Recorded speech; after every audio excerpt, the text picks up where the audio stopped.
Você já parou para pensar como alguém pode transformar sua vida de completa obscuridade para uma presença onipresente na internet?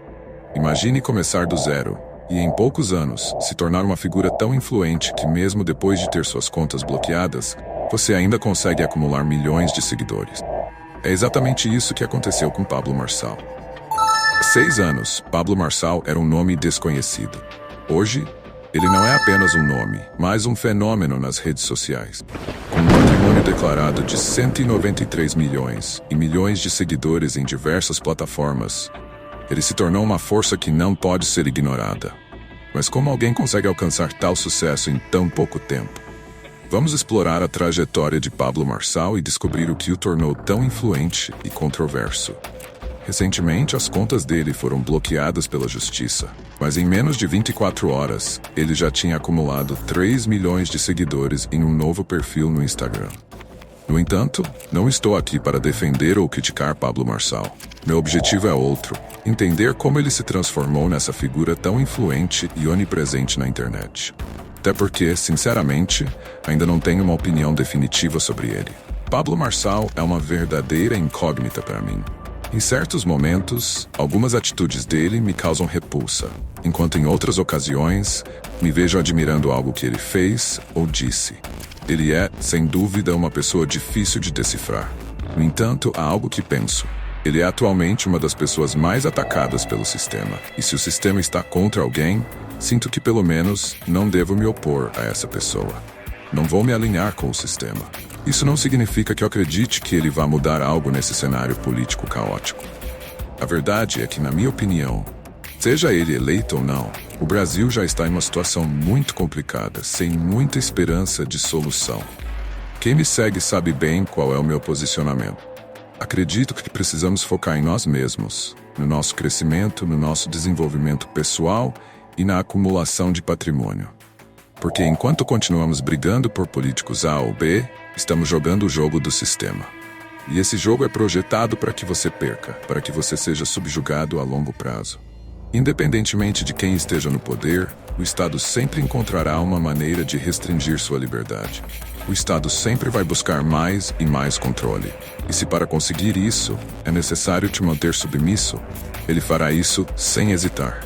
Pode até colocar de vez em quando um gestor competente para organizar as coisas, talvez até diminuir 1% dos impostos. Mas isso só será feito para que, logo em seguida, possam aumentar em 30% o que você paga, de forma que você nem perceba o golpe. Esse é o jogo, e minha opinião é que você não deve participar dele. Foque em você mesmo. Veja o exemplo do Bolsonaro. No começo ele era todo destemido, prometendo enfrentar o sistema, mas o que aconteceu? Acabou se tornando mais uma marionete domesticada, agora fazendo campanha para quem ele mesmo criticava. Isso prova que nada vai mudar, independentemente de Pablo Marçal ser eleito ou não. Mas eis o propósito deste vídeo não é discutir política. Foco aqui é a ascensão midiática de Pablo Marçal. Independente de ele ser bom ou mal, de ser um político competente ou não, há algo que ninguém pode negar. Ele alcançou um feito extraordinário. Você rola o feed do Instagram. E lá está o Pablo Marçal. Abre o TikTok e ele aparece. No Shix, no YouTube, na TV, em todos os lugares ele está presente. E isso levanta a questão: como esse cara consegue estar em todos os cantos, mesmo após ter suas contas derrubadas nas redes sociais? Porque naturalmente, quando alguém perde suas contas nas redes, essa pessoa se torna invisível, sem voz, como se estivesse exilada do mundo digital.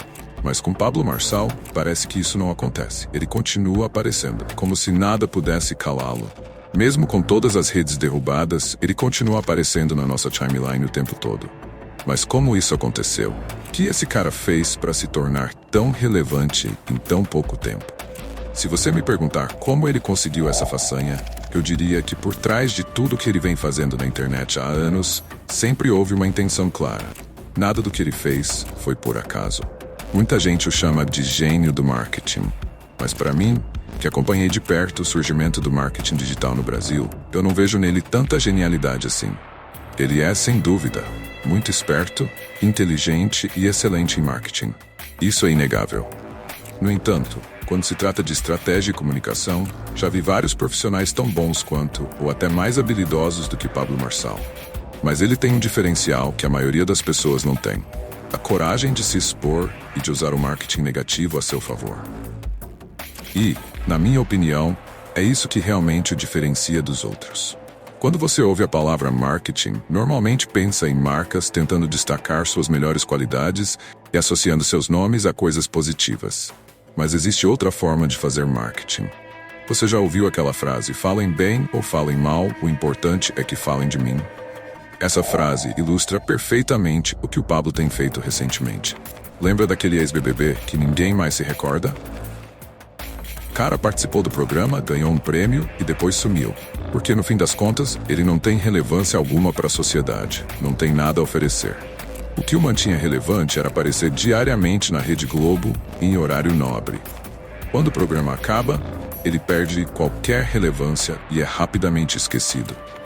Então, como esses ex-BBBs fazem para voltar a ter visibilidade? A resposta é simples. Eles se envolvem em polêmicas. Aparecem em uma festa, um vídeo comprometedor vaza, são vistos com alguém famoso, brigam com alguém ou começam a criar confusões publicamente nas redes sociais. Por quê? Porque isso os mantém em evidência. Polêmicas geram atenção, viralizam na internet, e como muitos desses ex-BBBs não têm escrúpulos, valores ou caráter, afinal, para participar de um programa desses, isso é quase um requisito.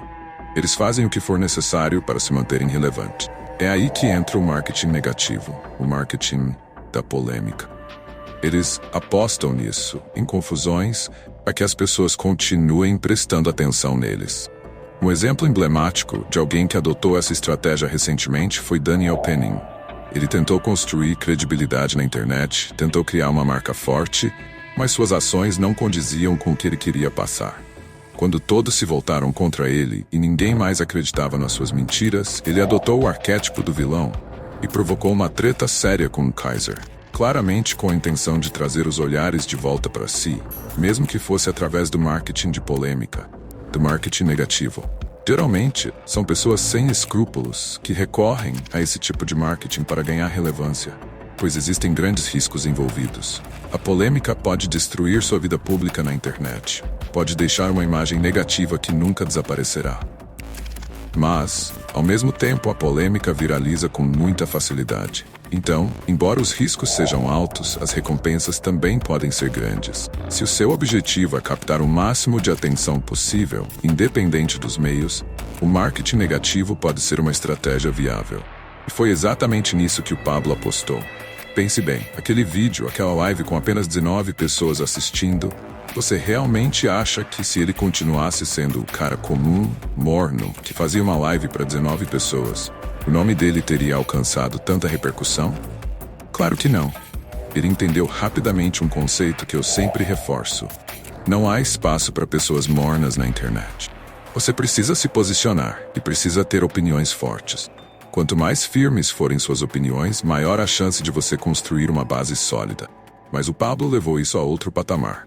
Literalmente. Assim que ele percebeu isso, começou a se posicionar de forma assertiva e nunca teve receio de expressar opiniões polêmicas. Isso já foi o bastante para atrair muita atenção, e com isso, ele conseguiu vender muitos cursos, produtos, realizar lançamentos milionários e cobrar altas quantias, como R$5.000 por um almoço ou R$1.000 por uma mentoria. Em pouco tempo, ele se tornou um dos maiores nomes do marketing digital. Em apenas 2 ou 3 anos, já estava entre os gigantes do setor. Mas mesmo assim, isso não foi suficiente para ele romper a bolha do marketing. Quem conhecia o Pablo éramos nós, e já acompanhávamos o mercado de lançamentos e de produtos digitais. Então, lá por volta de 2022, ou talvez 2023, ele descobriu a estratégia de Andrew Tate. A estratégia do Andrew Tate funcionava como um verdadeiro canhão de mídia. Para quem não está familiarizado com o termo, canhão de mídia é uma estratégia de publicidade que utiliza métodos não ortodoxos para romper o padrão das pessoas.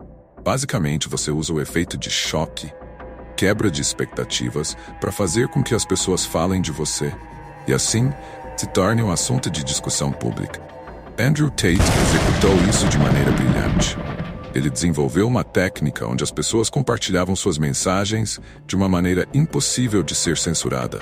Mesmo que suas redes sociais fossem derrubadas, havia constantemente gente compartilhando trechos de suas falas. Que ele começou a participar de várias lives e abordava assuntos polêmicos, sem escrúpulos, sem medo de ser cancelado ou mal interpretado. Na verdade, ele queria ser mal interpretado. Essa era a ideia. Quanto mais controverso, quanto mais absurdas fossem suas declarações, mais esses trechos iriam viralizar.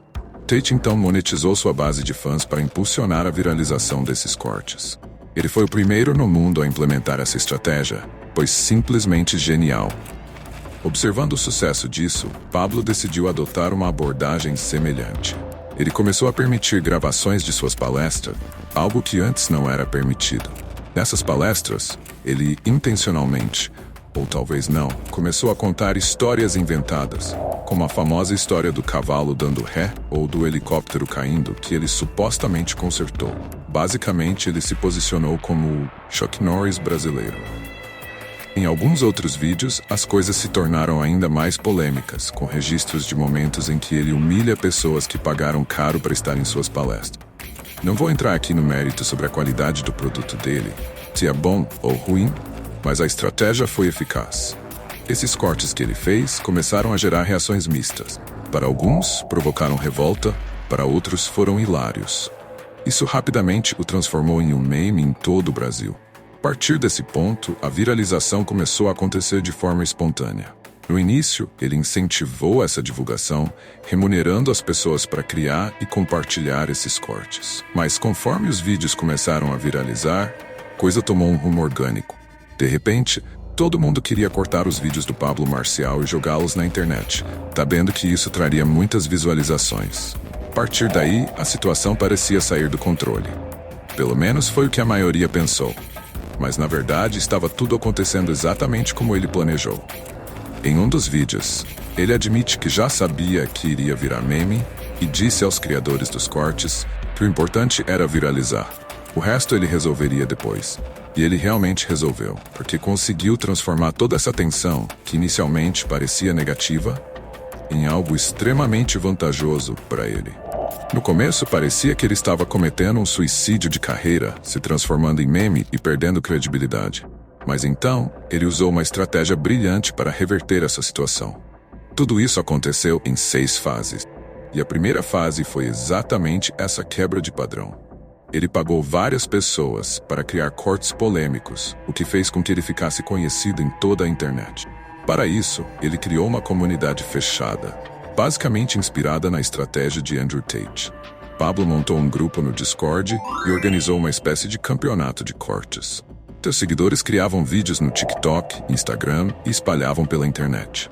Quem conseguisse mais visualizações, ou seja, quem encontrasse as falas que mais viralizassem, recebia uma recompensa adicional do próprio Pablo, além dos ganhos das plataformas. Essa foi a primeira fase. Depois, veio a segunda fase, canhão de mídia. Pablo deixou a poeira assentar e permitiu que se falasse dele o máximo possível, tornando-se o centro das discussões públicas. O objetivo dessa fase era simples: espalhar o nome dele por toda parte, não importava se de maneira positiva ou negativa. Após isso, ele avançou para a terceira fase, consolidação do seu nome. É aqui que a estratégia começa a ficar realmente genial.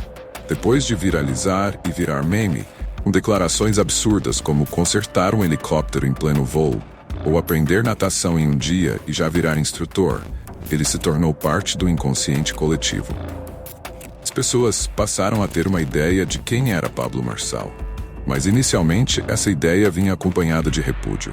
Todo mundo o criticava. No entanto, quando as piadinhas no estilo Chuck Norris começaram a surgir, algo mudou. As pessoas começaram a rir, a encontrar humor nas suas declarações. Você pode pensar que é uma pessoa racional, mas a parte racional do nosso cérebro representa menos de 10% de como nossa mente funciona. Então, quando você sente uma mistura de repulsa e diversão em relação a alguém, isso abre espaço para uma mudança no sentimento coletivo. Nessa fase, as pessoas já não estavam mais apenas criticando Pablo, elas estavam começando a gostar dele, mesmo que achassem tudo um pouco ridículo. Esse sentimento positivo, de certa forma, abriu as portas para o próximo passo. E aí vem a quarta fase, a virada de jogo. Quando Pablo estava no auge da viralização, ele aceitou participar do programa Fritada. A ideia era se expor publicamente às críticas que já estavam sendo feitas nos bastidores, permitindo que os comediantes dissessem na cara dele tudo o que o público queria dizer. Mas por que ele faria isso, sabendo que já estava sendo tão criticado? Por que se submeter a esse tipo de situação ao vivo, diante de milhões de pessoas? Foi aí que ninguém esperava a jogada de mestre.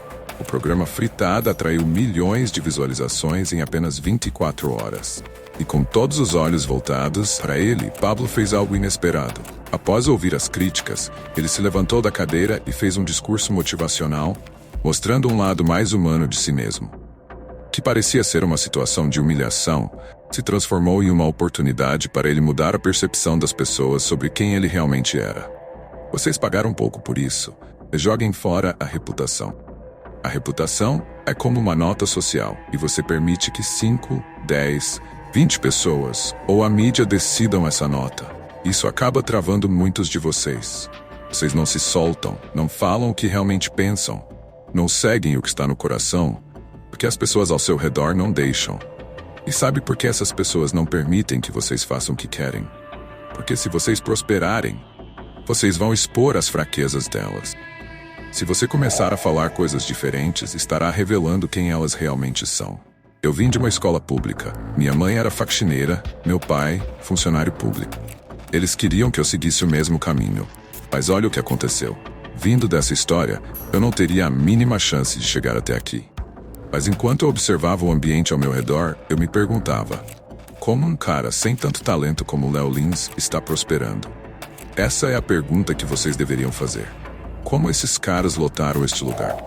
Durante o programa, uma das participantes, uma comediante, tinha passado por uma depressão profunda recentemente, algo que a levou a quase tirar a própria vida.